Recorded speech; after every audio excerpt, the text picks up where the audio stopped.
तो कॉन्स्टिट्यूशन में कुछ कुछ राइट्स बड़े बेसिक राइट्स हैं, जैसे right to life is a basic right to equality is a basic right. We can invoke these rights everywhere. So अगर इलेक्ट्रिक्यूशन का मैटर हो रहा है तो हम क्या करते हैं, हम राइट टू लाइफ इन्वोक करते हैं. बोलता है मेरा हस्बैंड जो है earning member, sole earning member था, और नेशनल ह्यूमन राइट्स पहुंच जाते हैं कमीशन में और राइट टू लाइफ इन्वोक करते हैं. नेशनल ह्यूमन राइट्स कमीशन में जो गवर्नमेंट की तरफ से या डिस्कॉम की तरफ से बंदा जाता है, ट्रांसमिशन कंपनी की तरफ से बंदा जाता है, बोलता है वो तो एक्ट ऑफ गॉड है.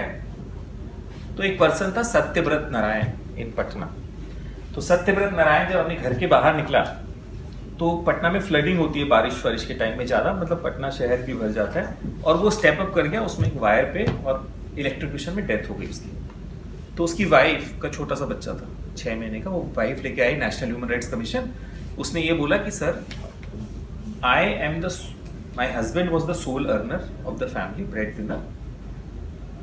His right to life has been taken by the electricity department and my right to life has also been taken, क्योंकि वो मैं डिपेंडेंट हूं.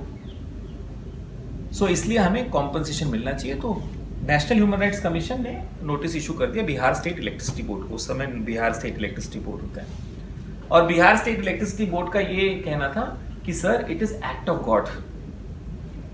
ये हमने जानबूझ के नहीं करा, हमारा कोई इंटेंशन नहीं था कि फ्लडिंग आए या कुछ आए, और उस स्टॉर्म और एक्ट ऑफ गॉड की वजह से वो तारे टूट गई. And this is why, and there is no mistake from our side, there is no dereliction of duty. हमारा एनुअल मेंटेनेंस कंटिन्यूअसली जिस तरह से टाइम से होना था वैसे हुआ था.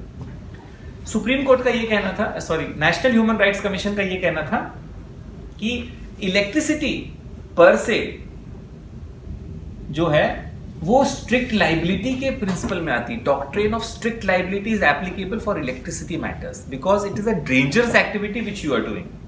Hence doctrine of strict liability will be applicable and you have to pay compensation. Interim compensation 2 lakh आप इमीडिएटली दे दो, एंड उसके बाद जो सिविल कोर्ट में मैटर चल रहा है वो अब चलता रहेगा, और अगर उसमें जो भी डिसाइड होगा सिविल कोर्ट में मैटर में उसमें से 2 लाख एडजस्ट हो जाएंगे. This principle of doctrine of strict liability was followed in उपहार सिनेमा हॉल्स केस आल्सो. सो 3 करोड़ का कॉम्पनसेशन दे दिया जो भी विक्टिम्स थे वहां पे उपहार सिनेमा में. तो दिल्ली विद्युत board was directed to pay 3 crore rupees to victims of Uphaar cinema case, strict liability principle. So right to life इसलिए इलेक्ट्रिसिटी एक्ट में इंपॉर्टेंट हो जाता है. तो जनरली राइट टू लाइफ भी डिस्कस किया जाता है कि राइट टू लाइफ कौन से आर्टिकल में है कॉन्स्टिट्यूशन के. So you should be clear कि 21 आर्टिकल, ठीक है. दूसरा आर्टिकल जो इंपॉर्टेंट हो जाता है, जो सबसे ज्यादा डिस्कस होता है, वो है राइट टू इक्वालिटी. कौन सा आर्टिकल है? 14. सो ये 2 प्रिंसिपल आर्टिकल्स है जो हमेशा डिस्कस होता है. राइट टू इक्वालिटी क्यों इंपॉर्टेंट हो जाता है? जनरली सर्विस मैटर्स में होता है कि भाई इसको प्रमोशन मिल गया, मुझे प्रमोशन नहीं मिला, या इसको, तो वो राइट टू इक्वालिटी का प्रिंसिपल हम इन्वोक बहुत वाइड सेंस में कर सकते हैं. तो ये दोनों आर्टिकल्स कई बार कंटिन्यूसली डिस्कस होते हैं. अब जब कॉन्स्टिट्यूशन ऑफ इंडिया बन रहा था, लेट अस अज्यूम हम सब लोगों को मिलकर कॉन्स्टिट्यूशन बनाना है. आज हमने बना लिया, आज हमारा देश है भारत, इंडिया, जो भी नाम देना चाहते हैं, भारतवर्ष कर लेते हैं, ठीक है. और कॉन्स्टिट्यूशन बनाना, तो सबसे पहले हम क्या करेंगे? सबसे पहले हम डिमार्केट करेंगे कि हमारी टेरिटरी क्या है, कहां से कहां तक है. हम ये बनाएंगे कि इस कॉर्नर से लेकर के उस कॉर्नर तक, उस कॉर्नर से उस कॉर्नर, उस कॉर्नर से उस कॉर्नर, उस कॉर्नर से इस कॉर्नर, ये हमारी टेरिटरी है. सेम चीज कॉन्स्टिट्यूएंट असेंबली ने करी. First thing, chapter 1 is union and it's territory. पहले टेरिटरी बनाना है. सेकेंड थिंग, जब हमने अपनी टेरिटरी फर्स्ट चैप्टर में डिटरमाइन कर ली कि हमारी टेरिटरी ये है, इन यहां के कॉन्स्टिट्यूशन के चैप्टर 1 में उन्होंने टेरिटरी डिटरमाइन कर ली. उसमें बोला एक शेड्यूल है, शेड्यूल 1, उसमें लिखा है कि कौन कौन सी टेरिटरी हमें, उसमें लिखा है मध्य प्रदेश, दिस प्रदेश, गुजरात, ये सारी टेरिटरीज हमारी, ठीक है ना. Once they had made, when the constitutional maker ने कॉन्स्टिट्यूशन में अपनी टेरिटरी बना ली, तो सेकंड क्वेश्चन ये होता है कि इस टेरिटरी में हम किस किस को सिटीजनशिप और स्पेशल राइट्स देंगे, कि कौन हमारे सिटीजन होंगे, कौन हमारे नहीं होंगे सिटीजन. तो हम इसमें बोलेंगे कि अगर आपका कोई बेटा है, चाहे वो कहीं भी रह रहा हो, वो डीम्ड सिटीजन है, जबकि वो इस कमरे में है नहीं. हम किस किस को सिटीजन मानेंगे? भाई आपका कोई फादर है और वो मॉरिशस में रह रहा, कोई बात नहीं, हम उसको सिटीजन मानेंगे because you are living with us, you are here in this country with us. और आपको सिटीजन मानेंगे, या जो बंदा 5 साल इंडिया में रहे और उसको, या कोई बंदा ही has taken, his mother and father are not from India but उसने बर्थ इंडिया में ले लिया है, तो नेचुरल सिटीजन। किस किस को हम सिटीजन मानेंगे ये डिफाइन करना बहुत, टेरिटरी के बाद सिटीजनशिप डिफाइन करना बहुत जरूरी है, इसलिए सेकंड चैप्टर जो है वो सिटीजनशिप है कॉन्स्टिट्यूशन का, एकदम लॉजिकल डॉक्यूमेंट है कोई। अब हमने टेरिटरी डिफाइन कर ली और हमने ये भी डिफाइन कर लिया कि कौन कौन हमारी कंट्री के सिटीजन रहेंगे, तो थर्ड एस्पेक्ट ये होता है कि हम उनको क्या क्या बेनिफिट देना चाहते हैं for full growth of the citizens of our country. इस टेरिटरी में फुल्ली वो ग्रो कर सकें और अपने एस्पिरेशंस और एम्बिशन को फुलफिल कर सकें, उनके लिए हमें उनको क्या बेनिफिट देना है। तो हमने लंबी लिस्ट बना ली बेनिफिट्स की, कि इनको घर भी देंगे, उनको रोटी भी देंगे, इनको मकान भी देंगे, उनको एम्प्लॉयमेंट भी देंगे, उनको पैसे भी देंगे, उनको सब कुछ देंगे। ये लिस्ट हमारे कॉन्स्टिट्यूएंट असेंबली ने भी बनाई, लेकिन एक प्रॉब्लम थी उसमें, एक चैलेंज था, और चैलेंज ये था कि हमारे पास फंड्स तो लिमिटेड है। हम सबका मन है कि हम सबको महल मिल जाए, ठीक है, और भी कुछ फैसिलिटीज मिल जाए, बट सरकार के पास या हमारी कंट्री के पास, जो हमने नई नई कंट्री बनाई है, उसमें फंड्स लिमिटेड है। तो हमने क्या करा, हमने उस जो राइट्स की जो लिस्ट बनाई उसको हमने 2 पार्ट्स में डिवाइड कर लिया। एक पार्ट में वो राइट्स रखे जो हम इमीडिएटली दे सकते हैं अपनी कंट्री को, और एक पार्ट में वो राइट्स लिखे जो हम बोलेंगे कि हम जब भारत देश बड़ा होता जाएगा और जैसे जैसे उसके पास फंड्स और रिसोर्सेज आते जाएंगे तो हम वो राइट्स देते जाएंगे। 2 पार्ट हो गए। थर्ड पार्ट जो हम इमीडिएटली दे रहे हैं उसका नाम था फंडामेंटल राइट। सो पार्ट 3 में फंडामेंटल राइट्स हैं, और जो हम बाद में देंगे स्टेट एज अ पॉलिसी, वो पार्ट 4 में है directive principle of state policy. So it is the obligation of state as and when state is mature enough, as and when people are ready, as and when political situation is better, as in when we have more budget we will give those rights. तो fourth part हो गया directive principle of policy. So third part right का है, fourth part directive principle of policy का है, उसको ये बोलते हैं हम लोग directive principles of state policy. Policy है ना ये? Yeah. So fundamental rights are enforceable, वो law है, और directive principle is a policy. ठीक है। पॉलिसी और राइट में क्या डिफरेंस है? राइट हम क्लेम कर सकते हैं, क्लेम नहीं कर सकते। राइट इसको बोलते हैं, ये स्टेट की मर्जी है, आपको दे या न दे।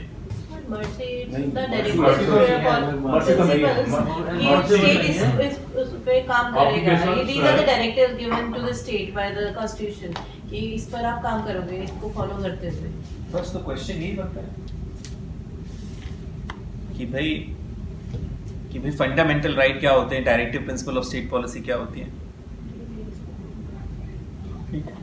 अब जब हमने ये राइट्स दे दिए, फंडामेंटल राइट डायरेक्ट, तो हमारी फर्स्ट चैप्टर में सिटीजन, हमने हमारी टेरिटरी डिफाइन हो गई। सेकेंड चैप्टर में हमने डिफाइन कर दिया कौन सिटीजन होगा। थर्ड में हमने ये डिसाइड कर दिया कि क्या क्या राइट्स देंगे, लेकिन जो राइट्स इमीडिएटली दे सकते थे वो चैप्टर 3 में फंडामेंटल राइट्स में लगा दिया, और जो राइट्स हम बाद में देना चाहते हैं वो चैप्टर 4 में डाल दिया हमने। मोरल ड्यूटीज बोल सकते हैं सर इसको, मोरल लेस। नहीं पॉलिसी वो अलग चीज है। लॉ एंड पॉलिसी में डिफरेंस है एक्चुअली, कि carrot and stick. Law is stick and policy is carrot, ठीक है। साम दाम दंड भेद, साम दाम जो होता है वो पॉलिसी होता है, और दंड और भेद जो होता है वो लॉ होता है। ये these are the instrument of the state, may be we should not call, but control the citizens of the country, ठीक है। तो अब हमने कंट्री भी डिफाइन कर दी, हमने साथ में अपना सिटीजनशिप भी डिफाइन कर दी, हमने उनको राइट्स भी दे दिए, पर somebody has to administer it भाई। अब वो जो एडमिनिस्ट्रेटिव मैकेनिज्म क्या हो और वो कैसा हो, वो डिसाइड, किसी ना किसी को तो ये राइट्स देने के लिए एनफोर्समेंट तो करना पड़ेगा। इसलिए जो नेक्स्ट चैप्टर हमने बनाया वो है द यूनियन। और द यूनियन में अगर आप देखोगे, उसको पार्ट है, तो द यूनियन में देखोगे पार्ट, तो chapter 1 is executive, chapter 2 is parliament and chapter 3 is judiciary. State के 3 पार्ट होते हैं ना, एग्जीक्यूटिव, लेजिस्लेचर, जुडिशरी। वो सीक्वेंस में लिखे हुए हैं, एग्जीक्यूटिव, लेजिस्लेचर मतलब पार्लियामेंट, जुडिशरी। इनके 3 सब चैप्टर्स बन गए ना, ठीक है। अब ऑल राइट। अब ये तो यूनियन का हमने बना लिया, पर लेकिन India is a large country. Large country में वी हैड ऑलरेडी डिसाइडेड कि काम करते हैं, हमने 2 सेट्स ऑफ गवर्नमेंट रखते हैं, एक लोकल नीड्स के लिए और एक नेशनल नीड के लिए। तो सेंट्रल और नेशनल नीड के लिए तो हमने चैप्टर 4 में डाल दिया, सॉरी चैप्टर 5, ठीक है। चैप्टर 6 में हमने डाल दिया द स्टेट्स, और चैप्टर 6 में जो स्टेट्स में भी मेन चैप्टर, खैर एक जनरल का एक चैप्टर छोटा सा है, लेकिन मेन चैप्टर आप देखोगे तो क्या है, एग्जीक्यूटिव, लेजिस्लेचर, जुडिशरी। एकदम लॉजिकल है। कोई कॉन्स्टिट्यूशन अब हम अपने ही इसके लिए बना रहे हैं, रूम के लिए कॉन्स्टिट्यूशन, और कुछ नहीं कर रहे हैं, ठीक है। सो अब चैप्टर 6 इशू ये था कि कुछ ऐसी टेरिटरीज थी इंडिया में। हमने फर्स्ट स्टेज में आप देखोगे सबसे पहले हमने टेरिटरी डिफाइन करी। स्टेज 2 में हमने डिफाइन करा किसको हम सिटीजन मानेंगे, किसको नहीं मानेंगे, एक्सक्लूजन। स्टेज 3 में हमने डिफाइन करा क्या क्या राइट्स हम अपने सिटीजन्स को देंगे। उसमें भी हमने डिवाइड करा। चैप्टर पार्ट 3 में हमने ये लिख दिया कि फंडामेंटल राइट्स अभी और fundamental state directive principle of state policy chapter 4 में। फिर पार्ट 1 2 3 4 5 में हमने सेंट्रल गवर्नमेंट डिफाइन कर दिया, 6 में हमने स्टेट गवर्नमेंट डिफाइन कर दिया। लेकिन एक इशू ही था कि कुछ टेरिटरीज हैं जिनको हम स्टेट नहीं बना पाए, जो यूनियन के पास, जैसे आइलैंड्स हैं, या किसी टेरिटरीज की स्पेशल रिक्वायरमेंट थे। उस समय गोवा की भी थी स्पेशल रिक्वायरमेंट, पौंडीचेरी की भी थी, अब आज की तारीख में लेह लद्दाख और की रिक्वायरमेंट थी जिसको सेंट्रल गवर्नमेंट के अंडर में लाना था। सो हमने नेक्स्ट चैप्टर बनाया यूनियन टेरिटरीज का। So chapter 7 is union territories. 8 chapter 8 sorry chapter 8 है यूनियन टेरिटरीज। ऑलराइट, 7 स्टेट है, स्टेट्स। ठीक है। अब there was a local requirement also. भाई अब third tier of the government, so central state 1991 में हमने कहा कि भाई हमें ना पंचायत भी चाहिए, उनको भी कुछ पावर्स देनी है। सो पंचायत और लोकल बॉडीज को पावर देने के लिए नेक्स्ट चैप्टर बनाया गया, which is called chapter 9, which is called panchayat and municipality. So panchayat, municipality, cooperative society सारे के सारे चैप्टर 9 में, सब लॉजिकली चलता है। लेकिन एक और स्पेशल रिक्वायरमेंट थी, कुछ ट्राइबल एरियाज थे जैसे बोडो या छत्तीसगढ़, उनकी स्पेशल रिक्वायरमेंट थी कि हमें थोड़ी ऑटोनॉमी दी जाए। तो जो नेक्स्ट चैप्टर है चैप्टर 10, वो शेड्यूल्ड एंड ट्राइबल एरियाज।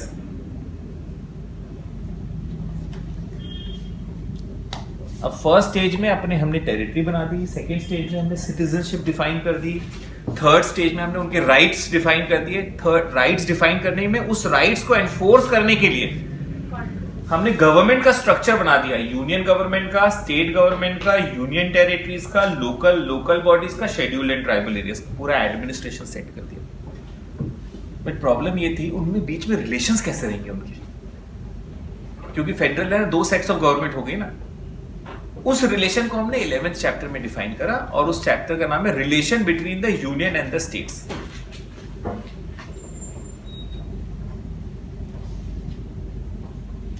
और सबसे ज्यादा लड़ाई तो प्रॉपर्टी और फाइनेंस को लेके होती है। सो चैप्टर 12 में हमने ये डिफाइन कर दिया, चैप्टर नहीं सॉरी पार्ट, मैं चैप्टर बोल रहा हूं, पार्ट ले लो आप उसको। पार्ट 12 में हमने ये डिफाइन कर दिया कि किसकी फाइनेंस और प्रॉपर्टी का डिवीजन कैसे होगा।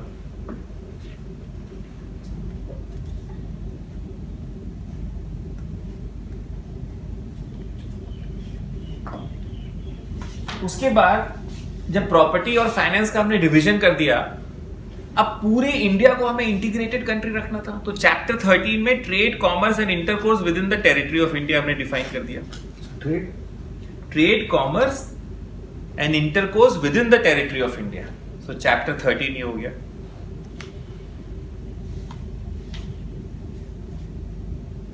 सो फर्स्ट स्टेज में टेरिटरी हमने डिफाइन करी, फिर हमने सिटीजनशिप भी डिफाइन कर ली, फिर हमने उनको फंडामेंटल राइट्स भी दे दिए, उन राइट्स को एनफोर्स करने के लिए हमें एडमिनिस्ट्रेशन चाहिए था, तो हमने एडमिनिस्ट्रेशन का स्ट्रक्चर यूनियन का, स्टेट का, यूनियन टेरिटरीज का, लोकल बॉडीज का और पंचायत का एडमिनिस्ट्रेशन बना दिया। फिर हमें लगा कि इनके बीच में डिफिकल्टी होगी, तो उनके रिलेशंस के लिए हमने फिर नेक्स्ट के पार्ट्स बनाए कि भाई relations between centre and state, finance between central state, trade and commerce between central state.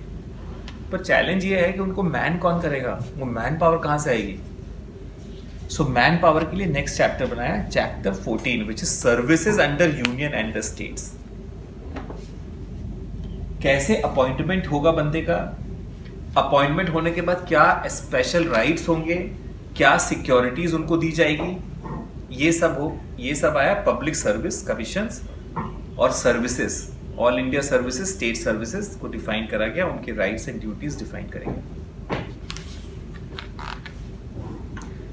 आपने एग्जीक्यूटिव का तो बना दिया, ठीक है, लेकिन एग्जीक्यूटिव के अलावा लेजिस्लेचर भी तो है। लेजिस्लेचर को इलेक्ट, अपॉइंटमेंट ऑफ एग्जीक्यूटिव के लिए तो ये चैप्टर बन गया पब्लिक सर्विस कमीशन का, लेकिन अपॉइंटमेंट और एंगेजमेंट और इलेक्शंस के लिए प्रोसीजर क्या होगा, तो नेक्स्ट पार्ट में लिखा, पार्ट 15 में इलेक्शंस। सो इलेक्शन कमीशन कैसे वर्क करेगी वो सब रिलेटेड।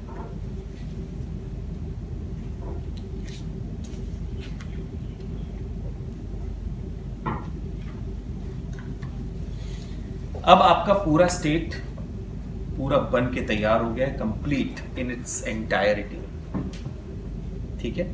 अब आ जाएंगे सारे स्पेशल रिक्वायरमेंट्स। इंडिया के लिए क्या स्पेशल रिक्वायरमेंट है, टेरिटरी बना दिया फर्स्ट पार्ट में, सेकेंड पार्ट में क्या बनाया, सिटीजनशिप, थर्ड पार्ट में राइट्स, जो इमीडिएट राइट थर्ड पार्ट में और फ्यूचर राइट्स फोर्थ पार्ट में, फिफ्थ पार्ट में स्ट्रक्चर गवर्नमेंट का बनाया है, यूनियन, सिक्स्थ में आपका स्टेट, सेवेंथ में यूनियन टेरिटरी, एट्थ में म्यूनिसिपैलिटी, फिर 10th में स्पेशल ट्राइबल एरियाज। फिर उसके बाद उसका हमने ये बनाया है, क्या बोलते हैं, रिलेशंस। तो हमने पहले रिलेशन ये वाला सेंट्रल स्टेट रिलेशन डिफाइन कर दिया, फिर फाइनेंस के और प्रॉपर्टी के रिलेशन डिफाइन कर दिए, फिर हमने इंटरकोस्ट ट्रेड एंड कॉमर्स के रिलेशन डिफाइन कर दिए।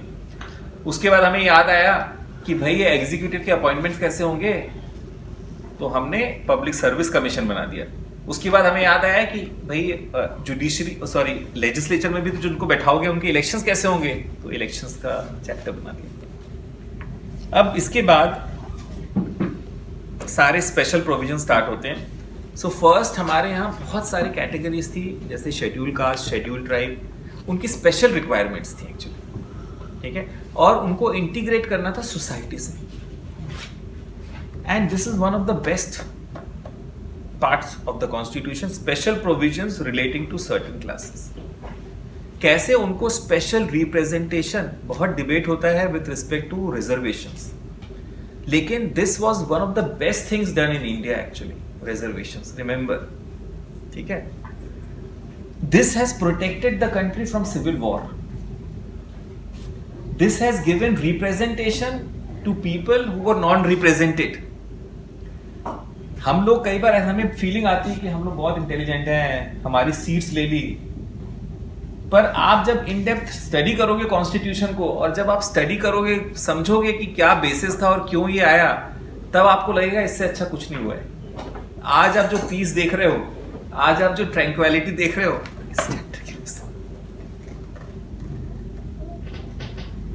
Alright. So special provision relating to certain classes, या अब बाकी जितने भी प्रोविजंस हैं सब रेसिड्यूरी प्रोविजंस हैं, जैसे ऑफिशियल लैंग्वेज क्या होगी कंट्री की, ठीक है। फिर उसके बाद इमरजेंसी प्रोविजंस, इमरजेंसी पावर्स क्या होगी, फिर उसके बाद मिसलेनियस के बाद temporary, transition and special provision, amendment to the constitution. ये पूरा कॉन्स्टिट्यूशन हो जाता है, most logical document. Temporary, miscellaneous and temporary provisions. So temporary जो रिक्वायरमेंट थी, सारे स्टेट्स की अलग अलग रिक्वायरमेंट थी, सिक्किम की अलग रिक्वायरमेंट थी, जम्मू एंड कश्मीर की अलग रिक्वायरमेंट थी, आंध्र प्रदेश की अलग रिक्वायरमेंट थी, तेलंगाना की अलग रिक्वायरमेंट थी, वो सब टेम्पररी प्रोविजंस के बारे में।